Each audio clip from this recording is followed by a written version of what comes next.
Ovo je moja podnjača koju sam nazvao VA podnjačom. To je jedna mrežasta podnjača koja u praktičnom pčelarstvu može da da sve funkcije koje zahtijeva praktično pčelarstvo. Ona je urađena tako prosto jednostavno da zadovolji sve operacije na jednom praktičnom pčeljnjaku. Ona je napravljena iz više dijelova, od kostura jednog i uloška. Uložak se kompletan vadi, on je urađen od mreže koji ima i lim da možemo testirati varovu, da u datom trenutku kad nam to treba stavimo, a u većini slučajeva ja ovu svoju podnjaču držim i preko ljeta i preko zime bez ovoga lima, samo je uložak uvijek u funkciji i tako da se lakše borim sa varovom. Isto iz dva dijela ima prednje leto na kojem ima ovaj zatvarač regulacioni i zadnje leto, vidite letca koja se potpuno vadi, čak i na ovoj letci ima jedno manje leto od 4 cm/2.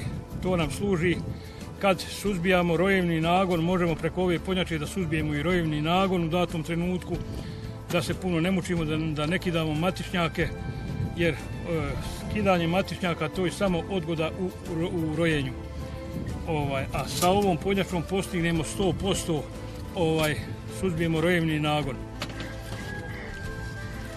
Ona ima svoje prednosti i kod selenja i kod tretiranja protiv varove, negdje od 15 do 28% prirodnim putem skida varovu. Ispitivano je više godina.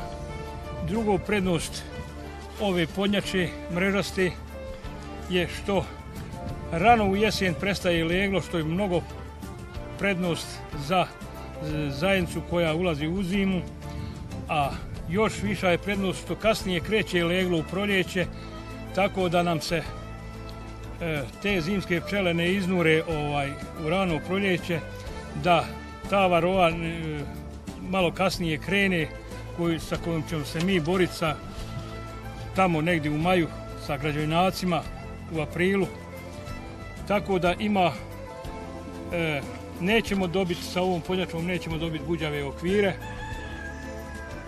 nećemo dobiti 7 puta će nam biti pčelna zajednica zaražena sa kojekakvim virusnim bakterijskim bolestima. Tako rekući da će nam biti društva zdravija, manje buđavosti, manje vlage u košnici, da u ljetnom periodu će svaka ova zajednica koja bude na mrežastoj podnjači donijeti od 3 do 6 kg meda više, zato što u aktivnoj sezoni neće dangubit, ići će za radom, dok će na klasičnoj podnjači se uvijek na letu formirati neka dio pčela nezaposlenih koje će ljenčari po cijel dan, dok na ovoj podnjači će ići u polje u rad. S tim jedina mahana kod ove podnjače, ispitivano je više godina studiozno, što potroši do oko kilograma meda u zimskom periodu, ali zato donese 5 kg u ljetnom. Kad to vidimo, znači mi smo opet od 3 do 4 kg u plusu sa ovom podnjačom. Ima ona još niz nekakvih prednosti. Velika je prednost u proljeće. Kad čistimo, vidjeli se na prošlom kadru, kad čistimo da ja to sa 2 prsta, more dijete od 4 godine da izvuče ovaj uložak u jednu kantu, da očistimo mrtve pčele, vratimo, što možemo taj posao da uradimo na 0 stepeni. Ne moramo čekati 15 i 17 stepeni, na 0 stepeni, bez razlađivanja legla, bez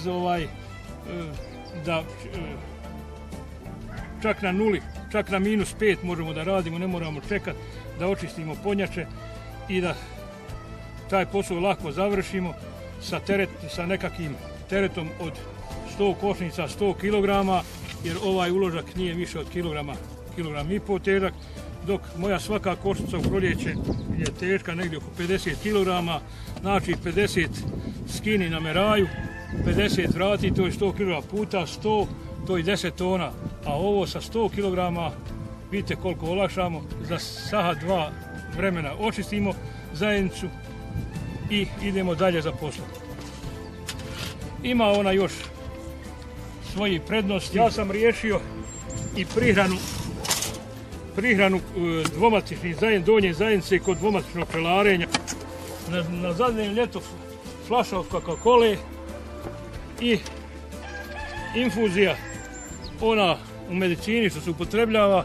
Evo vidite, ovo je poklopac od ove tegle naše što se med stavlja. Stavio sam kraj infuzije ovdje, otvorio sam ovo zadnje leto. Evo vidite, ovdje sam ugurao ovaj poklopac na ovu ponjaču. Pogledajte, poklopac. Ovdje sam s ovom kukom pod krov zakačio u flašu. Evo, ovdje sam stavio, izbušio i 2 litra sirupa ide, kako ja to regulišem, negdje oko 60 do 80 kapi u minuti ide, tako pčele da uzmu sve, da ja nemam uopšte problema kod prihrane donje zajednice kod dvomatičnog pčelarenja. Od mojih patenata bio jednu poklopnu dacku na pčelinoj zajednici, a to je, evo vidite, obična poklopna dacka koja ima donje leto, rasteretno leto i ima gornje leto. Ovo donje ljeto u ljetnom periodu na jakoj zajednici otvorimo da bi bolje sazrijevanje meda bila ventilacija po vertikali i da bi rasteretili donja leta. Ako nam ono ne treba, mi s ovim čepom zatvorimo. Zatvoreno i ovo. Evo vidite, jedan dodatni uložak od lesonita ide po ovoj poklopnoj daski i to bi bila moja nova poklopna daska. Pogledajte. Ona je napravljena od santimetar debljine smrče, ima rupu za onu okruglu hranilicu od 2 litra. Kad nemamo hranilice, vidite, čep urađen, zatvori. Ovdje sam stavio jedan deblji najlon po ovoj dasi iz razloga kad stavim tijesto pogaču da mi ova daska ne upija vlagu iz pogače. Kad sam stavio pogaču, vidjeli ste, onaj najlon prekrijem, stavim ovo po najlonu i ta pogača, ova daska i ova lesonitka, to mi služi kao izolacioni toplotni materijal preko čitave zime. Ja pogače napravim u jesen, ali te pogače ne aktiviram do prvog pročisnog proljetnog izleta. Kad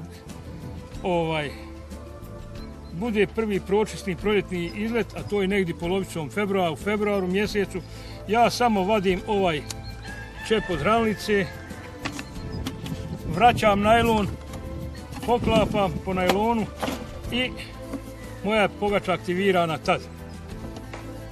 Pčele tu pogaču normalno troše, vidi se na